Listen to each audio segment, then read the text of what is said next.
Hello, everyone, and welcome to English Pod, the channel where we make learning English fun. In this series, we break down key words, slang, idioms, and cultural references from each episode of Sex and the City to help you naturally improve your English. Watch our videos either before or after you enjoy the episode to boost your understanding and language skills. Don't forget to subscribe and turn on notifications so you never miss an update. Let's dive in. Welcome to the deep dive. Today, we're taking a look at some really useful English words and phrases. Yeah, and our source material is pretty fun. It's Sex and the City, Season 1, Episode 7, called The Monogamists. Right. And for all of you learning English, our mission really is to dig into how these words and phrases are actually used in context.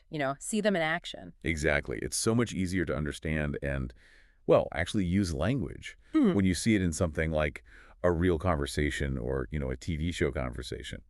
Helps it stick. Okay, so let's kick off with a big one from the episode title, monogamy. Uh-huh. So basically, monogamy means being in a relationship with just one partner at a time. And in the episode, Carrie's really questioning this. She's in New York, dating, and thinking, is this even realistic here? Yeah, it's a central theme. You might hear someone ask, like, do you believe in monogamy? It's a fundamental relationship concept. Definitely. Now, related to that, but a bit more specific, is exclusivity. Right. So while monogamy is the state of having one partner, exclusivity is more about the explicit agreement. You've both decided you're only seeing each other. And that's the thing Carrie realizes with Big, isn't it? They never actually had that talk. Exactly. Which, causes some issues. So a useful phrase here is something like, maybe we should talk about exclusivity. It flags that need for clarity. Good point. Okay, shifting tone a little, let's talk about being miffed. Oh, I like this word. It's not super strong, is it? It just means like slightly annoyed, a bit put out. Yeah. Carrie definitely feels miffed when she hears Big might be dating other people. It's not rage, just irritation. Perfect example. You could say, I was a bit miffed you started the movie without me. That kind of low-level annoyance. Okay, so that feeling leads Carrie to wonder about something being innate. Uh-huh. Innate means something you're, well, born with. It's natural, not learned. Like a talent. Yeah, exactly. Like she has an innate feel for rhythm. It just comes naturally to her. Carrie wonders if maybe men have an innate issue with monogamy. Which brings us right to the next word, aversion. Right. If innate is about something being natural, aversion is a really strong dislike for something, a feeling of wanting to avoid it. So Carrie's pondering if men have this deep, maybe innate aversion to being with just one person. Spot on. You might say, he has an aversion to public speaking. It's more than just not liking it. It's a strong negative feeling. Makes sense. Okay, one more vocabulary word for now, column. Ah, yes. Very relevant to Carrie Bradshaw. A column is a regular piece of writing in a newspaper or magazine, often by the same person giving their perspective. Like Carrie's Sex and the City column, which is, the whole basis of the show. Exactly. You might say, I always read his sports column on Fridays. It's a recurring feature. All right, let's switch over to some phrases now. These are really common in everyday English. First one, on the side. Ooh, yeah. This usually implies something extra and often secret, Yeah. especially with relationships. Right, like having an affair. Carrie's worried Big is seeing other women on the side. Precisely. You might hear, sadly, she discovered he had another family on the side. It implies secrecy and infidelity, usually. Okay, next phrase. Make a big deal out of something. Ah, this is a useful one. It means treating something as much more important or serious than it, well, really is, exaggerating its significance. And Big actually tells Carrie not to do this about his other dates, right? He tries to downplay it. He does. Like saying, look, I forgot to buy milk, don't make such a big deal out of it. It's about perspective. Got it. Then there's that great idiom, wear your heart on your sleeve. Yes. This means you show your emotions really openly. You don't hide how you're feeling. And Carrie, well, she does this a lot, especially with Big. Her feelings are pretty obvious. Definitely. You'd say he's not afraid to wear his heart on his sleeve. You always know where you stand with him. It means being emotionally transparent. Okay, and our final phrase, lead someone on. This is about giving someone the wrong impression romantically, making them think you're interested when you're maybe not serious or ready for what they want. Carrie worries Big might be doing this to her, giving her hope for something more when he doesn't mean it. Exactly. It's about potentially misleading someone emotionally. You might say, it's cruel to lead someone on if you know you don't want a relationship. Honesty is key. So just to quickly run through those again for everyone listening, especially our English learners, we had monogamy, exclusivity, miffed, innate, aversion, and column. And the phrases on the side, make a big deal out of something, wear your heart on your sleeve, and lead someone on. Quite a list. Let's jump in. So this episode, we meet Mr. Big, and he definitely fits the bill of a player. Ah, right, the player. Yeah. If you're learning English, that's a really key dating term. What does it actually mean in, like, the American context? Well, basically, a player is someone, usually a man, but not always, who dates multiple people.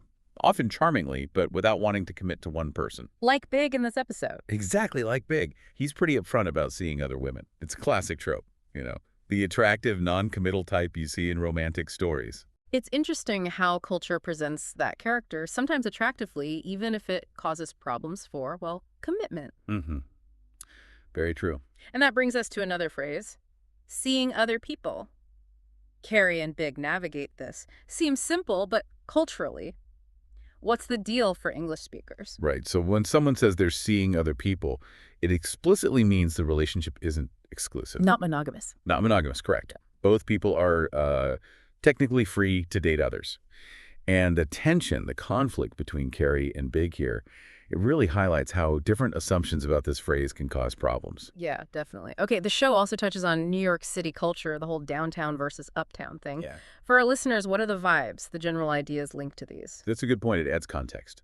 Yeah. So downtown in NYC often suggests maybe more artsy, a bit edgy, less traditional. Think independent galleries, maybe more casual feel. Artsy, edgy, and uptown. Uptown tends to be associated more with wealth, established businesses, perhaps a more formal, conservative social environment. And Carrie and Big kind of embody this difference. I think so. Carrie, the writer, her life feels more downtown. Big, in finance, he's very uptown. It helps you understand their interactions, maybe even the language they use around each other. Fascinating. Okay, let's shift gears a bit to grammar. Useful English grammar points you can pick up from watching. Carrie often wants to ask big things, but maybe not too directly. Right, which leads us perfectly into indirect questions. How do those work? What structures can people use to sound, more polite? Well, indirect questions soften the inquiry. They're less confrontational. So instead of asking directly, like, are you dating other people, which can sound a bit blunt. Yeah, maybe too direct early on. Exactly. You could use a phrase like, could you tell me? Or do you know?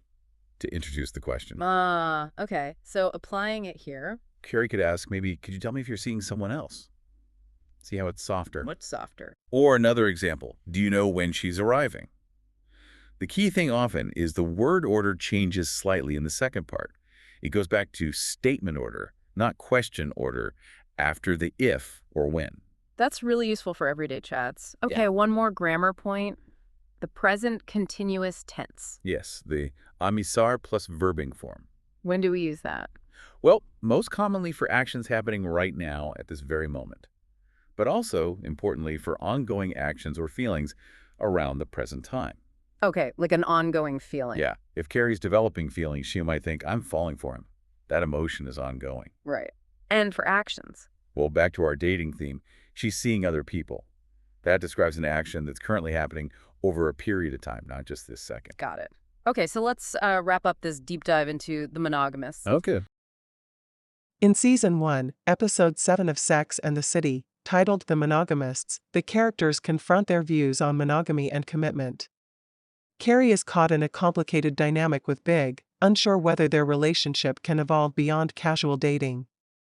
Miranda begins to question her romantic choices, particularly after spending time with Skipper, a man she finds endearing but not quite her type. Meanwhile, Charlotte's pursuit of the perfect man continues, as she becomes frustrated with the lack of true commitment in her dating life.